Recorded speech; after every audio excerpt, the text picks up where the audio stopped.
Again. Series 1. Produced by the Planning and Research Division, Police Department, Tucson, Arizona. This is Lieutenant Ken Bediant, Communications Director for the Tucson Police Department, Tucson, Arizona. We have made tremendous advances in police communications techniques and equipment and are taking long strides in modernization and streamlining of procedures. But no matter how much we advance in the state of the art, there still remains a nostalgic reminiscence of the days gone past. We invite you now to join us as we travel backwards in the years to a bygone era. It is May 12, 1951, and a prisoner has just been killed at the City Farm Annex by another prisoner who is described only as wearing white coveralls. If you're an old-timer, listen carefully and you may recognize a name or voice out of the past as Sergeant Swede Walker takes the KOA 255 radio microphone and coordinates the search for the homicide suspect. A slight amount of static will be present in the background due to the gray audiograph disc used in those days to record and preserve radio transmissions. The City Farm Annex is located at 3300 North Silverbell, and in 1951 housed approximately 85 prisoners on short-term stays. Opened in 1948, it was well known to prisoners who took advantage of having their jail sentences reduced to half by working at the City Farm Annex. It is 9:40 a.m., and heavy-set inmate E. Gordon, serving 10 days for drunk, has just taken a drink of water to refresh himself on that warm May day. Suddenly, he seizes a pick handle and begins swinging it wildly in the air. Near him is John Pina, a 32-year-old Papago Indian. His back is turned to Gordon, and he is unaware of the circumstances about to unfold. Gordon takes a step forward, and Pina is struck in the back of the head with the pick handle. Pina, falling to the ground, is repeatedly struck in the head by Gordon. Gordon then turns on another inmate, striking him. Suddenly, Gordon flees toward the dry Santa Cruz riverbed, still carrying the pick handle. The alarm is sounded by farm officials, and the manhunt is on. The time is now 9:50. At Tucson Police Headquarters, information is received of the assault and relayed to Dispatcher Sergeant Milo Swede Walker, who immediately alerts all cars and motorcycles of the incident. Be on the lookout for a Negro wearing white coveralls. This man just killed a man at the grinder at the farm. We'll give you more information as soon as we can get it. This is a Negro dressed in white coveralls. A Negro dressed in white coveralls. 305, you want me to drop off in that area? Yes, I guess you better, 305. 305, go out Speedway and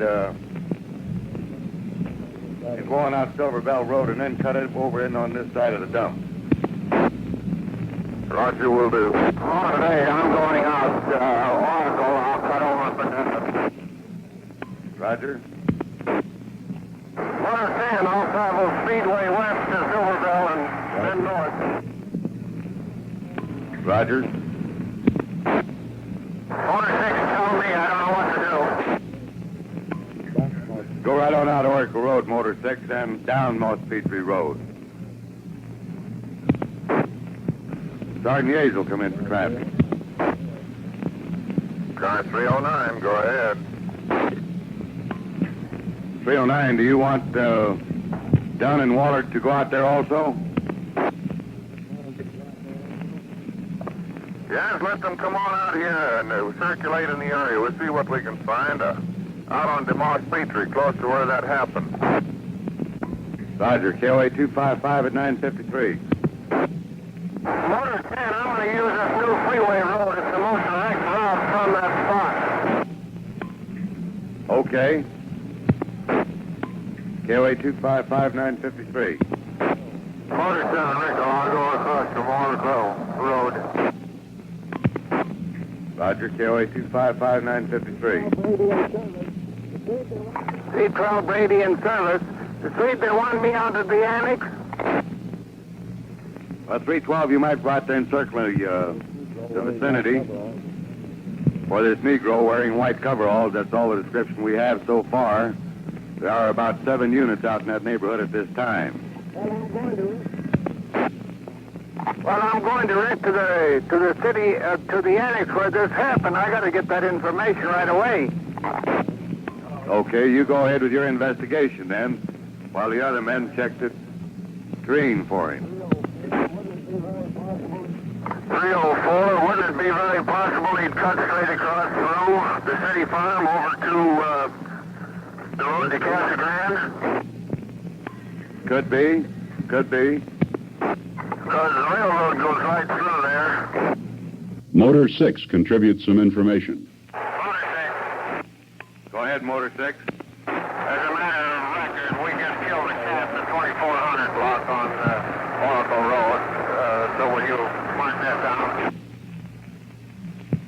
Killed a cat on Oracle Road, KOA 255955. Yeah, we didn't have to stop and pick it up. 311 Walden in service, and one foreman at the farm, and I have the county attorney in the car with me. Roger, KOA 255 at 957. An aircraft is added to the search. Motor 7, Sergeant Rickle. Motor 7, go ahead. If you go to the municipal airport, Mr. Hudgens of the Air Patrol will assist in the search by air. See Mr. Hudgens at the municipal airport. Roger, I'll get out there as soon as I can. I'll turn around. I'm at Tucson Airport now. Sergeant Walker continues coordinating search activities. Then a report is received of a stolen car from the area. Attention all cars and motorcycles. Attention all cars and motorcycles. Report of a stolen automobile from the Tucson Air Park. That is just south of the Gilpin Airport. On Moss Petrie Road. This is a light blue 1951 Ford Coupe. Bearing Connecticut license, 8B. Remainder of license unknown at this time. This car stolen about 25 minutes ago from the Tucson Air Park. This is a 1951 Ford Coupe, light blue in color. The keys were in the car. Mr. Fisher, the owner of the car, saw the car leaving. He drove very, very fast. This is no doubt our escaped prisoner and the one we want for this assault. Motor 6 to Motor 8. Go ahead. I'm on the tracks of this car here and headed towards your direction on the highway. Car 304, I went through there just a few minutes ago. Those might be mine. Roadblocks are set up and a stakeout placed at the suspect's residence. 309, quarter. Go ahead, 309. Can we set up a roadblock on this automobile? 309, we have already called the Sheriff's Office and Highway Patrol regarding a roadblock. They have set up a roadblock northwest of town. Anything towards Benson or Nogales? I don't know. I'll contact the Sheriff's Office, see what I can find out. Roger. 307. Go ahead. Do not confuse this license number with our Connecticut license that we're looking for. However, Gordon, at the time of his arrest in February, was driving a Chevrolet bearing Arizona license, C. Charlie 18544. 18544. See if this car is at the address 1033 North 10th Avenue. I would not go up to the house in case that there is no car in the vicinity. Roger. I'd stand by, though, at a distance where you could observe everything. A report is received that the suspect has been sighted. 313. 313, go ahead. Seacruz, the foreman, at 1302 Riverview. 1302 Riverview. That's the road down along the river. Near Speedway. There's a lady who saw a Negro running answering this description. See Cruz at 1302 Riverview. Roger. KOA 255 at 1025. Soon a second report is received of a stolen car by a subject answering the suspect's description. Attention all cars and motorcycles. Attention all cars and motorcycles. Another stolen car from 1424 West St. Clair. 1424 West St. Clair, which is down in our Hollywood district. This is a 1946 Hudson. A 1946 Hudson sedan with yellow fog lights, dark green in color. Was last seen going south from St. Clair. This car was just stolen from the above address at 1424 St. Clair. This car was stolen by a Negro. This car was stolen by a Negro. Attention all cars, attention all cars. Regarding the last broadcast on the stolen car. Regarding the last broadcast on the stolen green Hudson sedan. This Negro has on white coveralls. He is no doubt abandoned the 51 Ford and is now in the Hudson sedan. With yellow fog light. This car is dark green in color. License number unknown at this time. Trying to check for license. Trying to check for license. Car was stolen from 1400 block on St. Clair. KOA 255 at 1029. The suspect is spotted in the stolen car by Captain McNeil, badge number 5, and Sergeant Yazel, badge number 12, driving detective car 309. Sergeant Yazel and I had just left the annex and were traveling back to the city on Silverbell. And we were approximately 1/2 mile north of Speedway when I noticed a sedan approaching us at a moderate rate of speed, and I commented to Sergeant Yazel that it looked like a Hudson sedan. We slowed down, and as the car approached, the license number, 1951 Arizona plate C34590, was plainly visible.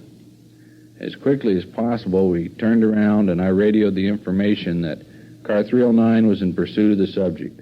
Car 309. We have this car spotted on Silverbell Road going west, out towards the prison. Give it to me again with 309. There's quite a bit of background. We have this Hudson 34590 spotted going away from Tucson on the Silverbell Road. Going north on the Silverbell Road. Roger. Attention all cars. Attention all cars. All cars out in the northwestern vicinity. This car is now being spotted and followed by 309 going south, going north. Going north on Silver Road. The stolen Hudson automobile is now going north on Silverbell Road, followed by 309. 309, how far out at the Sunset Gary Road now going into Silverbell? Has he passed this intersection yet? 309, has this car passed the Sunset Dairy Road intersection yet?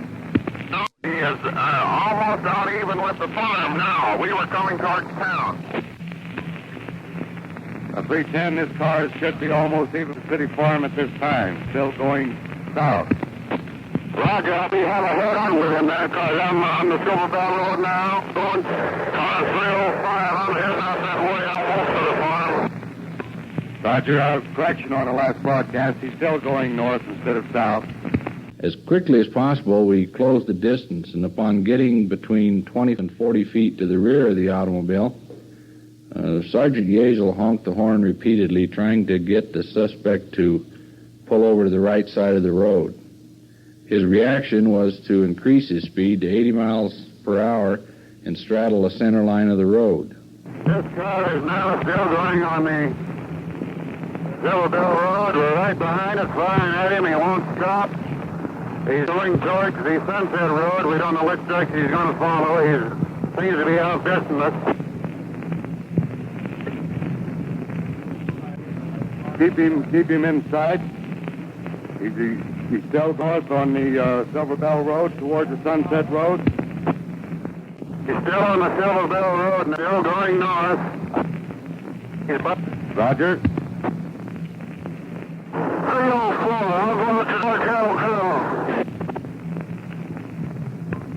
Okay, 304. 305, then as much as possible. We're now approaching the Sunset Dairy Road. They're now approaching the Dairy Road. We'll follow right behind you. 9305 is right behind you at this time. Sergeant Yazel continues to comment. Captain McNeil fired a shot from our car in an attempt to warn the subject to stop him. We could see the hole left by the bolt in the upper left-hand back of the suspect car. The driver continued his speed at about 80 miles per hour. Captain Neal. I fired another shot at the right rear tire of the fleeing automobile without results. I then fired a shot at the rear of the automobile, striking just beneath the rear window at the rim, and it did not trade. During this time, Owen had heard the radio conversation. Crutchfield, badge number 53, car 3. I had Mr. Fisher, owner of the stolen car, with me.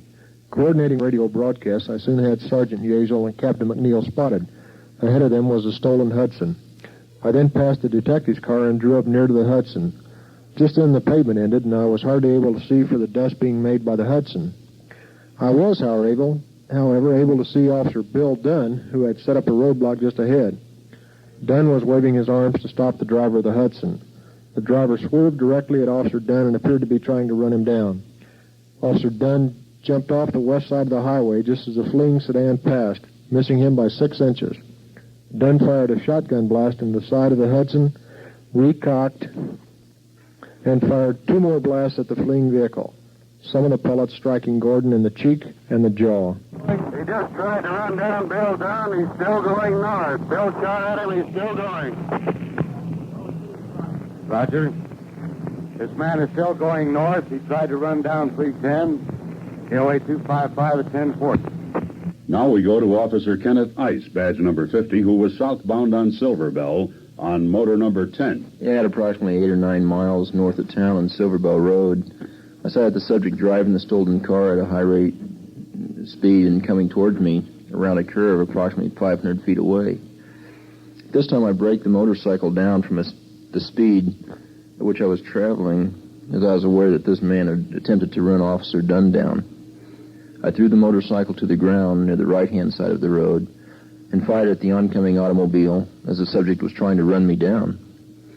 He succeeded in running over the heel of my right foot and then struck the motorcycle head-on. The car then turned over and landed in a ditch on the left-hand side of the road 150 feet from point of impact. As soon as the dust had settled, I found my motorcycle and had been knocked about 100 feet from point of impact. Officer Crutchfield, who was in hot pursuit along with other officers, helped me close in on the car. We then noticed that the subject had escaped the car and was running west up the hill. Patrolman Crutchfield. The suspect was now 75 to 100 yards away, and I yelled to Gordon to halt several times, but he chose to keep going. Ice then fired 5 shots, and I fired 3. McNeil fired 1. The suspect pitched forward and fell face down into a small arroyo. He was bleeding from the back of his neck and face. Sergeant Yazel. Officer Dunn immediately put handcuffs on the suspect, as we did not want to take any chances of losing him and thought he might have been playing possum. I proceeded back to the radio cars and contacted police headquarters, giving them the information that the suspect had been apprehended and that an ambulance was needed. 309. Go ahead. Do you get an ambulance out here right away? Give me your location. Just north of the Sunset Tunnel. On Silver Bell Road, Roger. KOA 255 1044. We got a wrecked motorcycle. Good Kenny Ice. Coming again, 309. Actually, he hit one of our motorcycles out here. He ran off into the desert. We got him, though. That's a good deal. KOA 255 at 1044. Captain McNeil. The suspect did not talk, and his pulse was weak. He had been shot at the base of his neck in the back. He was lying face down and appeared to be in a stupor. He was moved out of the small gully onto smoother ground. Very shortly thereafter, additional officers from the sheriff's office and highway patrol arrived. Then the ambulance arrived, and the suspect was taken to St. Mary's Hospital. A further word from Captain McNeil. The willingness and cooperativeness of all persons and agencies in this law enforcement endeavor was of the highest order. Further, the information supplied by the woman who reported the theft of the Hudson sedan was of material assistance in bringing the pursuit upward and materially aided in bringing this incident to a conclusion, wherein the subject was taken into custody. And now a word from the real Sergeant Swede Walker, whose excellent coordination contributed greatly to the apprehension. He killed this old boy out at by the annex there where they were grinding up that fertilizer. Yeah. And he hit him with a pick handle. Killed him. Then he runs over to the airport and he steals a car and so on. Well, this is where we started getting our first information from it. Yeah. And then they turned it over to me, and then I'd get more information. I'd try to relay it out to the men. Mm-hmm. Ran over Kenny Ice. Yeah. And Crutchfield, if I remember correctly, Crutchfield was the one who shot him. Gordon was taken to St. Mary's Hospital, given blood transfusions, and placed into an oxygen tent. Later, he was transferred to Pima County Hospital. He was eventually given the death sentence, but instead was committed to the Phoenix State Hospital. And so it was in an era gone by. And now in these concluding few minutes, let's listen to the way the Tucson Police Department handles a similar modern-day pursuit. Vehicle is now southbound across the desert. Southbound from what, 1020? Across the desert from Battery High School. 10 for all units, apparently southbound in the desert area, somewhere near Santa Rita High School. Patrol 1. Patrol 1. 10-4, have the unit keep him in sight where I'm at. 10-4, Patrol 1. Charlie 6. Charlie 6. Patrol 1, half of it. He's en route. 10-4, he is still southbound towards Escalante. Charlie 5. Charlie 5. I'm at Escalante and Cove, moving east. 10-4. He is approaching Escalante now. Charlie 5, copy. 10-4, negative visual contact yet. Charlie 5, he is now west on Escalante. Westbound on Escalante, Charlie 5. 10-4 from 120. Charlie 5, I'm in Escalante in Poinciana, negative visual. North on Pantano. North on Pantano. Charlie 6, is this from Escalante or from Irvington? Be from Irvington. 10-4. All units correction. That is from Irvington. Northbound on Pantano. See Charlie 4, moving into Golf Links and Pantano. Charlie 6, he is moving in excess of 65 to 70. 9. He's indicating a speed 65 to 70. Sergeant knows I'm right in front of him. Charlie 6, he's en route back into the desert area south of Santa Rita. 10-4, now proceeding eastbound in the desert area south of Santa Rita High School from Pantano. Charlie 6, he is still eastbound. 10-4. Patrol to a description vehicle. Brown over Brown, Chevy or old. He's southbound in the desert area again. Roger. Return time, Charlie 6. Charlie 6, 10-9. You're in the desert area directly south of Santa Rita, 10-4. 10-4 southbound from the southeast corner. Check. Charlie 6. Charlie 6. Hotline 1028, Robert William Sam, 459. 10-4, Robert William Sam, 459. 7-7 to patrol, what's your 20 now? We're just on the Golf Links and Escalante, correction, Coleman Escalante, moving in now. 10-4, advise when you have visual sight, and then we'll all stop. Roger. Charlie 60 is approaching Irvington again. 10-4. Sergeant does have a unit block off that intersection of Pantano and Irvington. Sergeant Sutton, I'm in that thing. I have them in sight. Charlie 60's on Irvington again. Heading which way? We have visual. Sergeant Sutton, patrol has visual. Patrol 2. I come. Patrol 2, he'll be northbound in the desert area. Correct that. He's making a U-turn. He's northbound in the desert area. We have visual. You can break it. Charlie 6, break off.